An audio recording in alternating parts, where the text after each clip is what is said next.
E aí, abençoados, tudo bem com vocês? Eu sou o professor Ré Lopes, professor de artes. Hoje nós falamos aí com a turma do nono ano A e B, aí do Colégio Lidiro Ferreira Lima, no distrito de Espantagada, em Queimadas, na Bahia. Bom, pessoal, em nossas aulas anteriores, aí no capítulo 3, Arte e Estranhamento, nós falamos aí sobre a arte do grupo Garagem 21, falamos também sobre Mais Perto de Esperando Godot, falamos também sobre Por Dentro do Estranhamento e falamos sobre o Teatro do Absurdo. Hoje nós vamos dar continuidade aos estudos de artes, falando sobre os personagens do Teatro do Absurdo, ok? Então vou pedir que você pegue o seu livro aí na página 118 para que a gente possa dar início à nossa aula de hoje. E não esquece, se você não está inscrito em nosso canal, se inscreve no canal, clica no sininho para receber as notificações e dá aquele joinha em nosso vídeo, ok?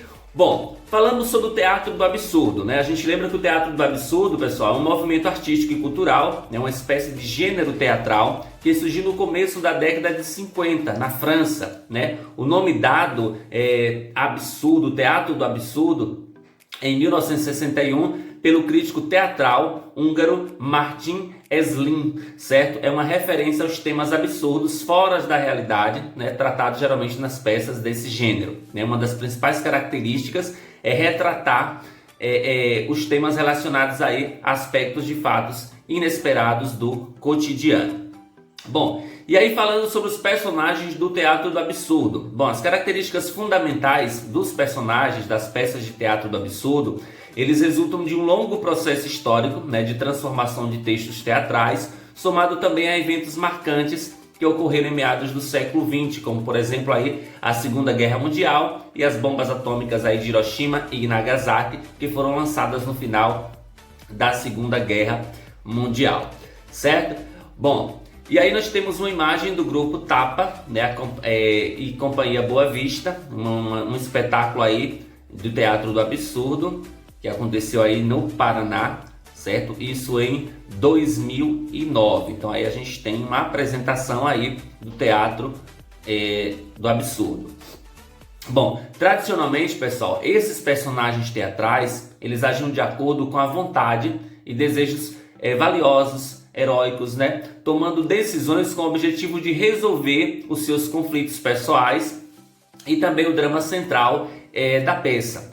Conforme a sociedade ela foi se modificando ao longo dos anos, as relações humanas também foram ficando cada vez mais complexas. E aí, consequentemente, as dramaturgias também foram se alterando, né? Passando a apresentar personagens que não seguiam mais modelos de padrões tradicionais, né? Das apresentações de teatro tradicional.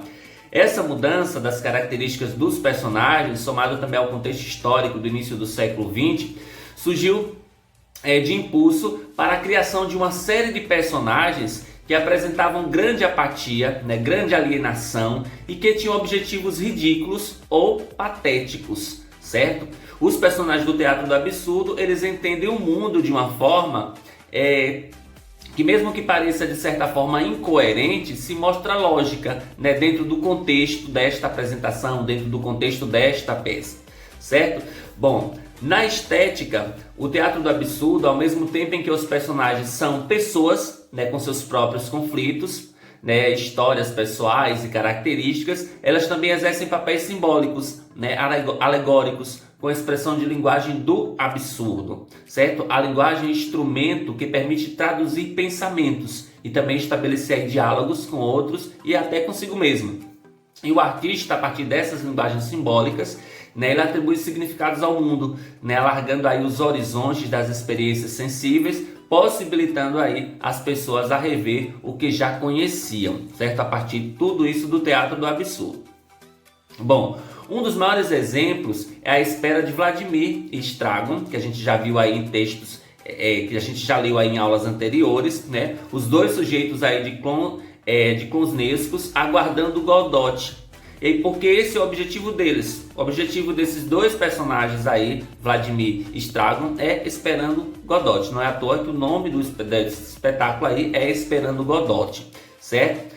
Mesmo que pareça absurdo essas duas pessoas ficarem eternamente na expectativa da chegada de uma outra, né? Essa é a intenção dessa apresentação, desse espetáculo aí, Esperando Godot. Então esses dois personagens aí, Vladimir e Estragon, eles ficam aí muito tempo esperando Godot. E aí, esses dois sujeitos, conhecidos como clowns, né, que é um tipo de palhaço que de certa forma expressa aí o ridículo, expressa também as fraquezas humanas por meio da criação de personagens. Então, na verdade, quando a gente fala do clown, a gente está se referindo a personagens que são, de certa forma, palhaços, né? Ou seja, é uma entidade, digamos assim, externa do ator, né, que amplia os aspectos inúteis, puros, humanos, portanto, inspirados do próprio ser artístico. Ou seja, é um palhaço, um personagem criado pelo próprio artista, que vai demonstrar aí, de certa forma, toda essa ridicularidade, toda essa inquietude que geralmente ocorre dentro dos personagens do teatro do absurdo. Aí na imagem a gente tem aí Ian McKellen em montagem do Esperando Godot, certo? Em Nova York, nos Estados Unidos, uma imagem aí de 2013, certo? Bom, o tempo e o espaço no teatro do absurdo. É comum encontrar nos textos de teatro, pessoal, do absurdo, uma grande identificação sobre o tempo e sobre o espaço, né, em que acontecem os eventos de cada peça. Por vezes, ambientes catastróficos aparecem para dar conforto ao que ocorre aí com os personagens, dentro das situações de cada personagem. Mas apesar disso, como todo tipo de teatro, também aborda relações humanas, como as famílias. Muitas vezes o absurdo acontece em locais cotidianos, né, destacando ainda mais a incoerência das ações dos personagens. E é justamente por meio desse contraste que o teatro do absurdo se propõe a discutir a realidade. Então, quando a gente fala do teatro do absurdo, a gente lembra que a maior parte das cenas que ocorrem dentro desses espetáculos, chamados de teatro do absurdo, eles ocorrem tratando de situações familiares, de ambientes familiares. Porque dentro das nossas famílias acontecem coisas absurdas, acontecem situações absurdas, certo? E aí o teatro do absurdo ele tenta mostrar justamente isso. Essas relações humanas, como as relações familiares, com as relações com os nossos amigos, com as pessoas que a gente tem próxima, que vivem situações absurdas, né? E que acontecem geralmente essas situações dentro de ambientes do nosso cotidiano. É na nossa casa, é na nossa escola, é na praça que a gente costuma frequentar, são nas igrejas e templos que a gente costuma frequentar, que a gente costuma ver algumas cenas que nós consideramos como absurda. E essas cenas, na maioria das vezes, elas são utilizadas para inspirar autores e atores dentro do teatro do absurdo, certo? Aí vocês têm essa relação então de tempo no teatro do absurdo, ele costuma ser utilizado de forma indefinida. Então no teatro do absurdo o tempo ele não é definido como no teatro tradicional, ele é indefinido, o que deixa aí os personagens ainda mais rendidos ao seu destino, né? Sem nenhum indicativo da possibilidade de transformação de uma situação apática ou catastrófica em que se encontram participando aí de diálogos repletos de momentos de silêncio. Então é comum dentro do teatro do absurdo, como eles não têm um tempo definido para a apresentação, para a cena, né? Boa parte dessas cenas elas acontecem de forma improvisada. Então, como eles não têm um tempo estipulado, um tempo definido, torna a situação desses personagens um pouco insegura. Muitas vezes é comum que dentro dos diálogos a gente tenha momentos de silêncio, porque os personagens ficam perdidos de certa forma na cena sem saber o que vai fazer, qual ação vai seguir depois. E aí é comum a gente ter algumas pausas, alguns silêncios dentro desses diálogos dos personagens, justamente porque eles não têm um tempo pré-estabelecido para que a ação aconteça, para que o diálogo aconteça, certo? Bom, essas características, tanto de tempo quanto de espaço, eles variam do autor, de autor para autor da obra, como também em algumas peças do teatro do absurdo, a identificação do tempo e do espaço eles podem ser perceptíveis, e em outras não. Algumas apresentações a gente pode perceber ali que o tempo mudou, que o espaço já é outro, que já estamos em outro tempo, mas em outras a gente não percebe essa mudança de tempo e nem mudança de espaço. A diferença do uso de determinado recurso se deve principalmente ao fato de que o teatro do absurdo ele não ser um movimento como discurso unificado, com discurso pronto, único, certo? Bom, e aí a gente vai ver agora a seguir aí na página do livro de vocês têm aí também esse discurso aí na página 120, né? A gente vai ler aí um trecho aí de Eugênio Lourenço, certo? Que apresenta aí o tempo e o espaço da ação em um espetáculo aí A Cantora Careca, certo? É só um desfecho aí, como se fosse uma narração do que está acontecendo na cena, mas nessa narração a gente consegue identificar aí o tempo e o espaço nesse trecho aí dessa narrativa, certo? Cena 1. Interior burguês inglês, com poltronas inglesas, reunião inglesa.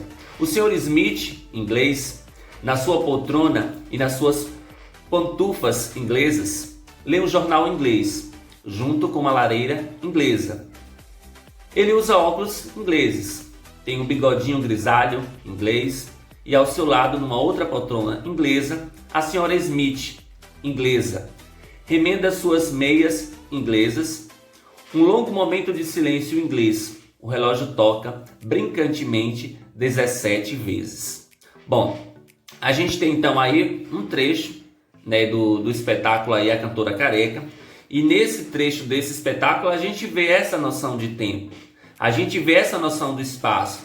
Onde é o espaço? Onde é que essa cena aparente está acontecendo? Em uma sala, interior burguês inglês, poltronas inglesas, sentado lendo um jornal. Então a gente identifica que nesse contexto aí a cena ela está acontecendo aonde? No espaço. Que espaço é esse? Uma sala, um ambiente familiar. É uma casa comum, um ambiente comum de uma casa onde tem poltronas, onde tem pessoas sentadas, certo? Lendo um jornal, certo? Remendando meias, costurando. Então é um ambiente familiar, certo? E há um tempo que pode ser identificado também nesse trecho aí. Esse tempo ele está marcado aí geralmente por pausas. E esse tempo identifica o que cada um está realizando. Há um longo silêncio, Quando fala aí um longo momento de silêncio em inglês, a gente já está tendo aí um tempo, que seria uma pausa. O relógio toca brincantemente 17 vezes, marcando tempo também. Qual é o tempo aí? 17 horas, 17 vezes, às 17 horas, como se fosse às 17 horas, certo? Então a gente tem aí essa noção de espaço e tempo. E aí, para encerrar nossa aula de hoje, bem curtinha, né?